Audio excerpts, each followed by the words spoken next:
It's Perp back with another video, and this weekend was a crazy weekend for content. You had Star Wars Celebration, you had Obi Wan premiering its first two episodes out of its six-part series. You also had Stranger Things drop their first seven episodes. Definitely go check out my review. Definitely have some more Stranger Things content coming very shortly. Um, I have a lot to say about this.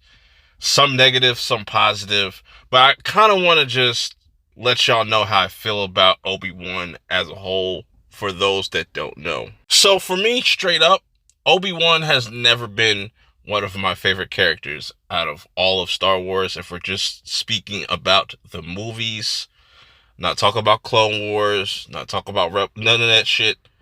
That shit is not canon in my head because I haven't watched that stuff yet. So until whenever I get around to watching that, it might change. Has this series kind of changed my perspective on Obi-Wan? It's too early to say because it's two episodes. And I gotta say, these two episodes were okay. They weren't nothing mind-blowing or didn't really set anything up that really had me on the edge of my seat.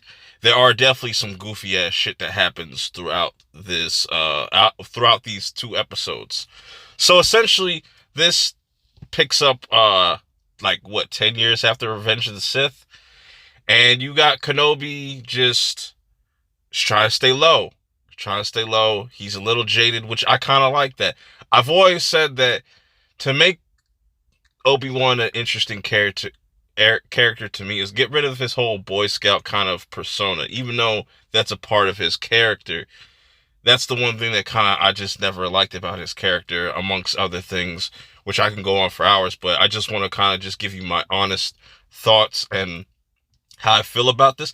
And also the backlash and the controversy surrounding this series, and a lot of lying going on, a lot of capping. But back to the show. So, I like that we gotta get a slow burn for the first episode. I kind of expected that. I think that's why I can give this episode a pass, because it's just kind of reintroducing us to this Kenobi, this Obi-Wan, and where he's at. He's kind of working a 9 to 5. He's trying to be a hard-working man. He's just trying to not be seen or found by the Empire.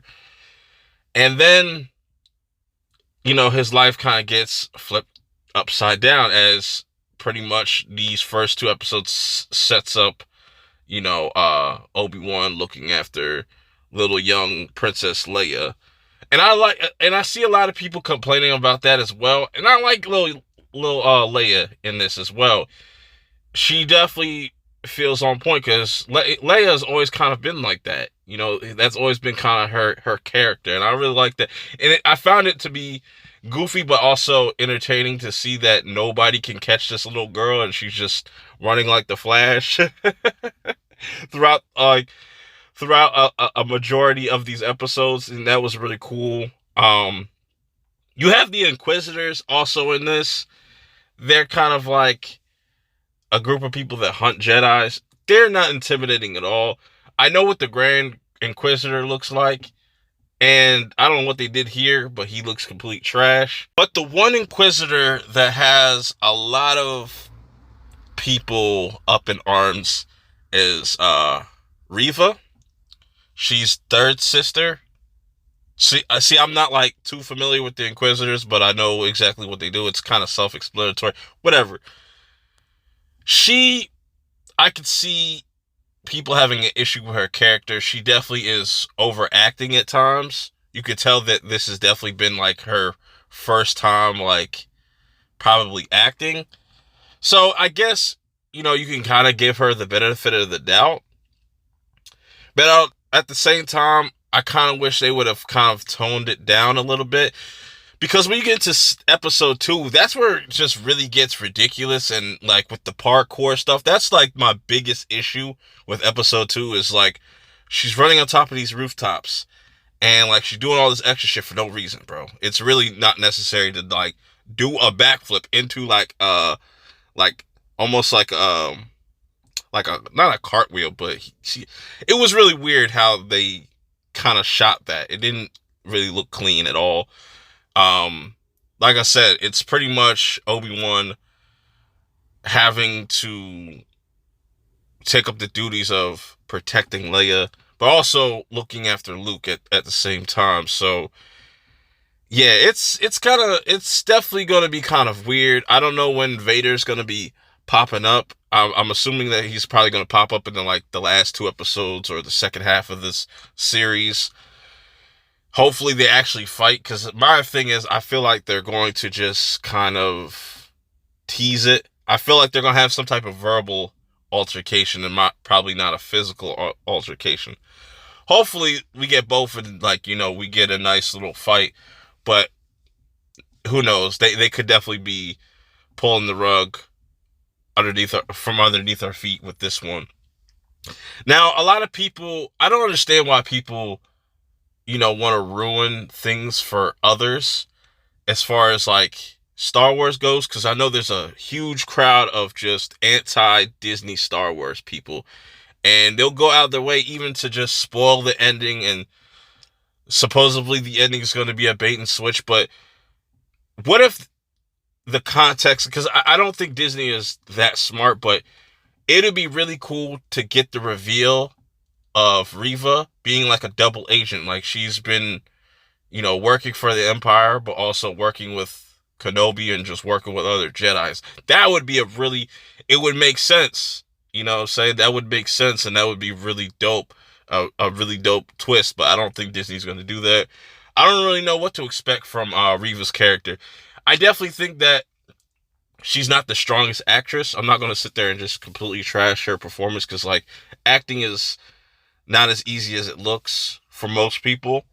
Remembering your lines, having to, bring this character out. So, I'm going to leave that alone. But it's just like people continuously overreact with these Star Wars properties. Like, it's not that deep. You even got people lying about this, saying that this is all about Reva, which couldn't be farther from the truth, because last time I checked, it's mainly Obi-Wan and Leia that I see most of the time on screen.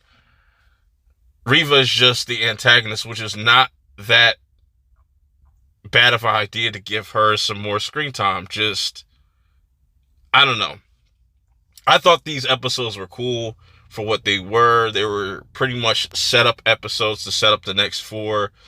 Hopefully they get some more action, because that's one thing about these Star Wars shows is the action can be really hit or miss. The action in this was definitely giving me like CW vibes.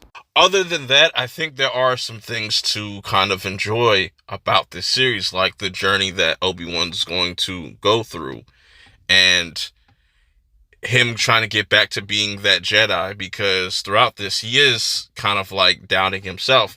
You would doubt yourself too if you pretty much lost the war. You know what I'm saying? That's why I always say like Yoda is trash and stuff like that. It's a joke, but it's real. It's real at the same time. You have these leaders, and I like that they kind of make that a very thought-provoking type of thing with new Star Wars, where we see these legacy characters, and Jedi were held to high regard, but then when you see what happened with Order 66, it really kind of exposed them and kind of like put them into hiding, and now people question the Jedi and stuff like that, and I like that, because it leaves room for like Obi-Wan to be the one to show people like, no, you can still believe in us, don't give up hope and whatnot, and I hope we kind of see that. I like that we kind of see Obi-Wan at his lowest, because it's a reminder that he's still human and he still has emotions, and I like that. Where this will go, I have no idea. Will this make me like Obi-Wan's character more? Probably not. I still kind of feel the same way, but the show is okay. It's nothing too mind-blowing. It's nothing spectacular about these 2 episodes. Nothing really that sticks out to me that was just like, wow, I can't wait to see the next episode. Let me know How do you guys feel about these first 2 episodes? Do you think it's quote-unquote woke? I hate when people use the term woke. They don't even know what the fuck they're talking about most of the time. Do you think this is going to be a bait and switch? Do you believe in those conspiracies? Can you think for yourself? Let me know in the comments below. Just let me know your thoughts, negative or positive, about this series. You know what I'm saying? Obi Mid Kenobi, that's still going to be my name for him, personally. But all jokes aside, definitely go check this out if you haven't already. I think there's things you could like about it, some things you could dislike about it. But till next time, I'll see y'all in the next one. Peace.